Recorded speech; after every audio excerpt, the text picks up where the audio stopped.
Atos 17, 30 e 31 diz assim: ora, não levou Deus em conta os tempos da ignorância.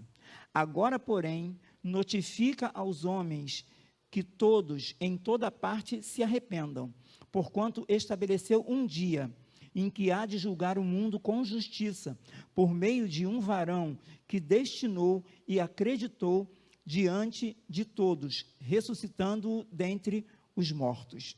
Julgamento. Então, o que eu quero destacar aqui nesse momento? Como é que se dá o julgamento de um ser humano? Num tribunal humano, normal.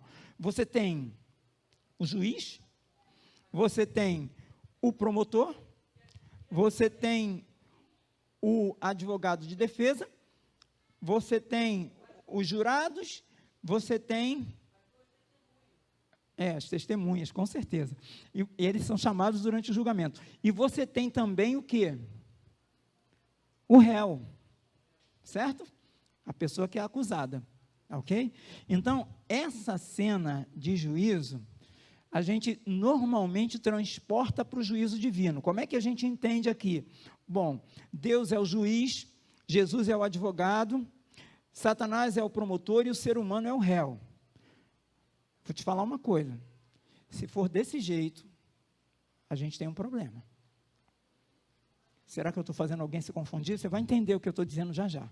Eu quero que você imagine comigo uma outra cena de juízo, um pouquinho diferente dessa daqui, tá? Eu vou agora citar alguns textos bíblicos, mas não vou parar para ler, porque são vários. Como está transmitindo, imagino que vai ficar gravado, depois você pode voltar à gravação e pegar os textos se quiser, tá bom? Mas olha só, existe uma outra cena de juízo, tá? Onde Jesus é o advogado, de acordo com João capítulo 5, verso 22, certo? Jesus é o advogado, melhor, Jesus é o juiz, perdão.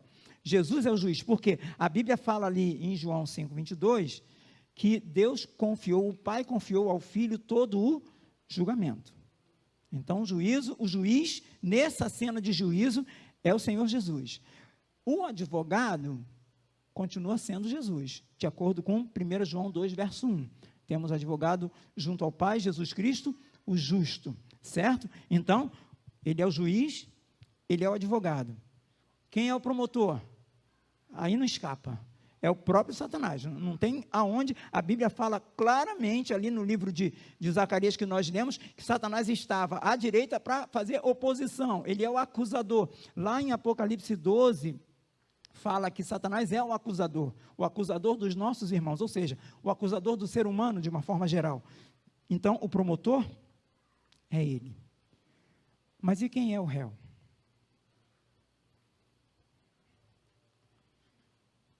Qual é a nossa tendência para responder essa pergunta? Quem é o réu? O ser humano. Só que aí eu vou te falar uma coisa. Se o ser humano senta na cadeira de réu, perdeu. Por quê? E ele vai ser condenado por causa dos pecados que nós temos. Quando você vai lá em Isaías, capítulo 53, verso 4 e 5, você vê que o castigo pela nossa iniquidade é colocado sobre quem? Então, quem é o réu? Quem senta na cadeira de réu? O próprio Jesus. Ele senta na cadeira de réu e leva a punição no meu lugar. Eu e você precisamos entender isso de forma muito clara. Se o ser humano senta na cadeira de réu, temos um problema. Então, quem tem que sentar na cadeira de réu e levar a punição no meu lugar? O meu Salvador, o nosso Senhor Jesus Cristo. Quando ele senta na cadeira de réu, ele leva a punição no meu lugar e a justiça dele pode ser colocada sobre você e sobre mim. Entendeu? Então, aqui nesse ponto, está um elemento muito importante. Com essa cena de juízo, eu vou dizer uma coisa aqui muito importante. Não há como o ser humano perder a salvação. Porque está tudo organizado para que o ser humano seja salvo. Porque Jesus, ele é o juiz, ele é um de nós. Então, ele sabe o que nós sentimos. Ele sabe o que nós experimentamos. Então, ele é o juiz, porque ele é um de nós. Ele é o advogado, porque ele é o nosso Salvador. E ele é o réu, porque ele morreu por nós. Ele já recebeu a punição. Exatamente. E aí, essa cena, só que eu preciso explicar uma coisa para você que está assistindo aí, para você que está aqui.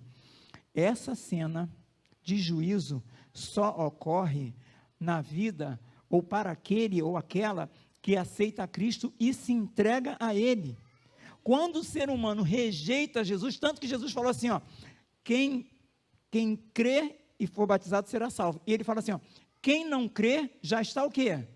Condenado, porque vai sentar na cadeira de réu, perdeu, acabou, não tem saída mais. Então, essa cena de juízo é para quem aceita Cristo, para quem se entrega a Ele, e é muito importante você lembrar do texto de Romanos 8, verso 1, que diz que nenhuma condenação há para aqueles que estão em Cristo Jesus.